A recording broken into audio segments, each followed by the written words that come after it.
Ako, Mary Joy Minjola, 34 years old, taga Barangay Patong, San Miguel, Leyte.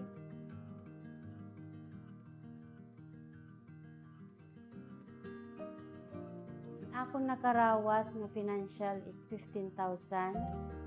Ito nga 15,000, dako gapito na baganda kun akong duro pasalamat kay tungudan akong kawarayan nakuanan kon akong mga estudyante tapos an amon pang adlaw-adlaw.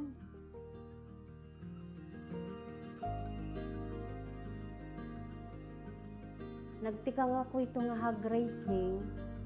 Dako ga paniya ito nabuliga akon. An akon ito napalit, tulo ka bugos nga, baboy.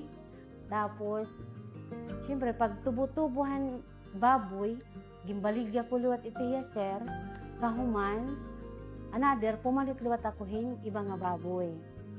So, itaado yan na akong baboy is duduha. Amo ito na akong magaya na pagkakakitaan.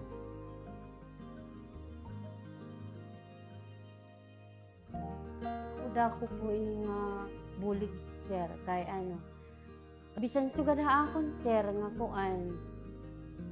Anhad to, nagkukuri ako akong kakuanan. Kasi, siyempre, pag kukuang-kuanan akong mga baboy, ikukuang paliwat.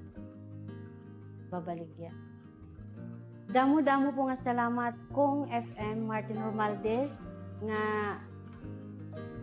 usa ko nga nataganhan imo livelihood ngahin sana tagan payahin maupay nga panlawas ngahin more power and God bless.